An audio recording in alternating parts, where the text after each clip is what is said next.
Утро в семье Одинцовых начиналось с суеты, которая обычно предшествует долгой разлуке. 9-летний Витя, серьезный не по годам мальчик с копной непослушных вихров, в 10-й раз перепроверял свой походный инвентарь. Летний лагерь «Горная звезда» был его мечтой.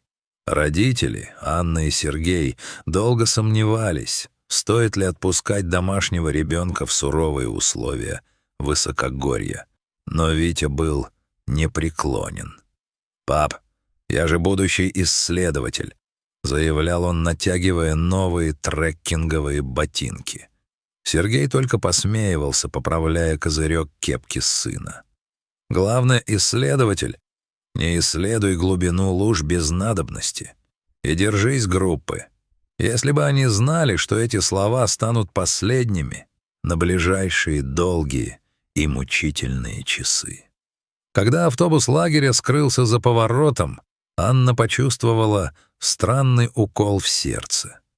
То самое материнское предчувствие, которое невозможно объяснить логикой. Горы встретили ребят величественным безмолвием. На 3-й день отряд альпинисты вышел к мраморным скалам, месту, где белые известняковые выходы на фоне ярко-синего неба казались руинами древних замков. Витя шел, завороженный этой красотой. Он достал из кармана старый блокнот, который вел специально для зарисовок редких растений. Его внимание привлекла странная тень в расщелине. Он подумал, что это редкий горный цветок. Один неловкий шаг, скольжение по осыпи, и мальчик съехал в пологий, но густо заросший кустарником овраг. Когда он выбрался и отряхнул колени, воцарилась тишина. Группа ушла вперед, а горы, словно огромный лабиринт, мгновенно переставили свои невидимости. Первые часы Витя вел себя как настоящий герой. Он пытался идти в ту сторону, где, как ему казалось, осталась тропа. Но лес в горах коварен. Каждое дерево похоже на предыдущее, а густые заросли папоротника скрывают глубокие ямы. Солнце начало стремительно падать за пики, окрашивая небо в тревожные багровые тона. Вместе со светом уходило и тепло. В это время в лагере поднялась тревога. Вожатый, бледный как полотно, пересчитывал детей снова и снова, надеясь, что Витя просто спрятался в палатке. Но реальность была сурова. Ребенка не было. Анна и Сергей примчались к подножию хребта, когда сумерки уже превратились в густую синюю мглу. Штаб поисковиков гудел. Мы задействовали тепловизоры, но мешает рельеф и густая хвоя, объяснял Сергей, координатор МЧС. К тому же в лесу сейчас много зверя. Конец лета, молодняк подрос, хищники активны. Анна стояла у края леса, глядя в эту черную бездну. Ей казалось, что она слышит плач сына в каждом порыве ветра. Она знала, что Витя боится темноты. Дома он всегда просил не закрывать дверь в коридор, чтобы полоска света ложилась на его одеяло. А здесь не было ни одной лампы, только холодные, безразличные звезды. Витя сидел под корнями огромного, вывернутого дерева. Это была его импровизированная крепость. Холод пробирался под куртку, кусая за плечи. Мальчик вспомнил уроки О, Б, Ж. Если заблудился, оставайся на месте. Он старался не плакать, чтобы не тратить силы, но когда в кустах неподалеку раздался тяжелый хруст, сердце его забилось в самом горле. Из темноты вышли глаза. 2 янтарные точки, светящиеся внутренним, холодным огнем. Витя затаил дыхание. Он знал, кто это. Рысь. Красивая, но смертельно опасная кошка, способная одним прыжком перекусить хребет добычи. Животное вышло на открытый пятачок. Это была старая крупная самка. Ее кисточки на ушах забавно поддергивались, а мощные лапы, похожие на меховые подушки, ступали совершенно бесшумно.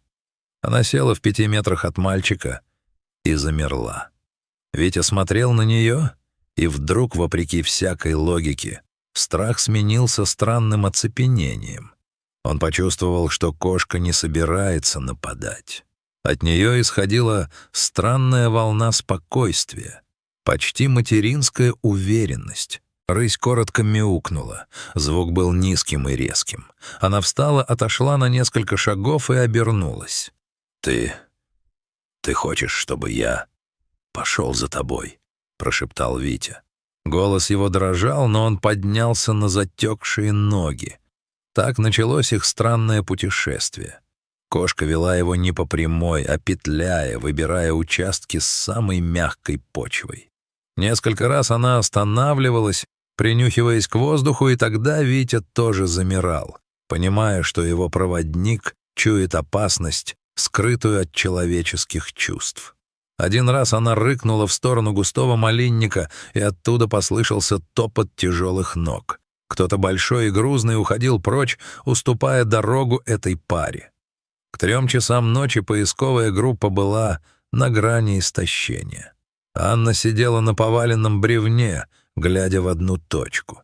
Сергей пытался уговорить ее выпить чаю, но она не слышала его. Тишина гор стала давящей. Вдруг рация у одного из волонтеров взорвалась хрипом. «10-й, это 7-й. Вижу движение в квадрате Б-12. У опушки старой вырубки». Что-то странное. Все, кто был в штабе, бросились к краю просеки. Лучи мощных прожекторов разрезали туман. Из темноты, словно призраки, вышли двое. Сначала люди увидели хищника. Рысь шла медленно, гордо подняв голову, а прямо за ней, едва переставляя ноги от усталости, шел Витя. Его рука почти касалась пятнистого бока животного. Мальчик шел в каком-то трансе, его взгляд был прикован к ушам-кисточкам, которые служили ему маяком в эту страшную ночь. «Витя!» — закричала Анна, бросаясь вперед. Рысь мгновенно остановилась. Она не ощетинилась, не зарычала. Она просто преградила мальчику путь своим телом на секунду, словно давая ему последнее напутствие, а затем посмотрела на приближающихся людей. В этом взгляде было нечто такое, что заставило даже опытных спасателей застыть на месте. Это был взгляд разумного существа, которое выполнило свою миссию. В следующую секунду Витя оказался в объятиях родителей. А рысь, сделав грациозный разворот, буквально растворилась в воздухе. Она не убежала, она просто стала частью леса, вернувшись в свой мир, из которого вышла лишь для того, чтобы спасти заблудшую душу. Спустя несколько дней Витя сидел дома, укутанный в плед. Он много спал, а когда просыпался, рассказывал подробности, в которые трудно было поверить. Он говорил, что чувствовал тепло, исходящее от шерсти рыси, и что в какой-то момент ему показалось, будто она понимает его мысли. Для Анны и Сергея эта история стала водоразделом. Они поняли, как часто мы недооцениваем окружающий мир, считая себя венцом творения. В ту ночь дикий зверь оказался человечнее многих людей, проявив сострадание к чужому существу.